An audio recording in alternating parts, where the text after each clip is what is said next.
تاریخ میں ہمیں ایک ایسی شخصیت ملتی ہے جس کا ذکر قرآن اور بائبل دونوں میں ملتا ہے۔ تو کیا قرآن بائبل کی نقل ہے؟ آئیے قرآن کے اسی معجزے پر نظر ڈالتے ہیں۔ لفظ حمان کافی سالوں سے کنٹروورسی کا شکار رہا ہے کیونکہ حمان لفظ دونوں قرآن اور بائبل میں ملتا ہے۔ حمان کا لفظ بائبل میں ہمیں بک آف ایسٹر میں ملتا ہے، جس میں حمان کو موسیٰ علیہ السلام کے دور کے بعد پرشیا کے بادشاہ کا اسسٹنٹ بتایا گیا ہے، لیکن قرآن کے مطابق حمان موسیٰ علیہ السلام کے دور کا شخص تھا، اور اسی بات کو لے کر اہل کتاب ہمیشہ قرآن پر اعتراض کرتے رہے اور یہ کہتے رہے کہ قرآن بائبل کی نقل ہے اور یہاں نقل کرنے میں غلطی ہو گئی، نعوذ باللہ۔ لیکن کیا آپ جانتے ہیں مصر کے ماہرین کو قدیمی ہیروگلافکس ملے ہیں جس میں حمان کا نام اور اس کا لقب تک شامل ہے، جس میں لکھا تھا دو دعائیں دیوتاؤں سے دعا مانگتی ہیں کہ آمون حمان کے پتھروں کے معبودوں کے نگران کو برکت دیں۔ آمون مصریوں کے دیوتاؤں میں سے ایک ہیں جن کے مجسمے پورے مصر میں لگے ہوئے ہیں۔ ہیروگلافکس کی ڈیکوڈنگ کی وجہ سے ہمیں آج مصر کی قدیمی کلچر اور زندگی کے بارے میں پتہ چلا ہے، جس کی وجہ سے ہمیں آج حمان کے بارے میں پتہ چلا، جس کے نام کا حوالہ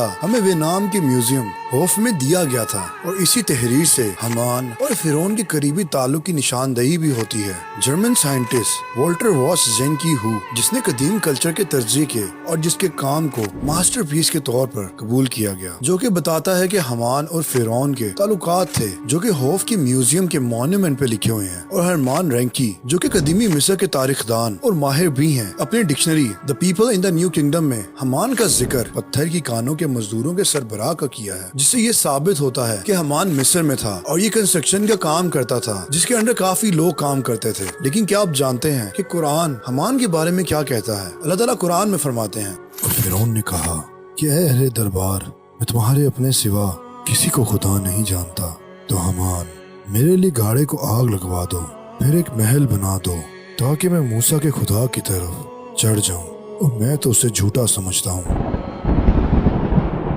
اللہ اکبر۔ قرآن کے مطابق حمان مصر میں تھا اور موسیٰ علیہ السلام کے دور میں تھا، اور وہ کوئی تعمیرات کے کام کرتا تھا، اور ہزاروں سالوں بعد آج مصر کے ماہرین کو وہ ہیروگلافکس ملے ہیں جس میں حمان کا نام اور اس کا لقب پتھروں کی کان کے کارکنوں کا سربراہ۔ اللہ اکبر۔ اگر قرآن بائبل کی نقل ہوتی تو نقل یہاں بھی ضرور ہوتی، لیکن قرآن نے بائبل کو نقل نہیں کیا بلکہ بائبل کے تبدیل شدہ ہونے کا دعویٰ کیا ہے۔ بے شک اللہ تعالیٰ قرآن میں فرماتا ہے، ہم ان قریب اعتراف میں بھی اور خود ان کی ذات میں بھی نشانیاں دکھائیں گے، یہاں تک کہ ان پہ حق واضح ہو جائے گا اور یہ چلا اٹھیں گے کہ قرآن حق ہے۔ کیا تم کو یہ کافی نہیں کہ تمہارا پروردگار ہر چیز سے واقف ہے؟ اللہ اکبر۔ بے شک آج ہم اللہ کی وہ نشانیاں دیکھ رہے ہیں، اسی لیے ہم کہتے ہیں غور کریں، کیونکہ غور کرنے والوں کے لیے نشانیاں ہیں۔ انسٹاگرام میں فالو نہیں کیا تو آپ مجھے ابھی فالو کر سکتے ہیں۔ السلام علیکم ورحمۃ اللہ وبرکاتہ۔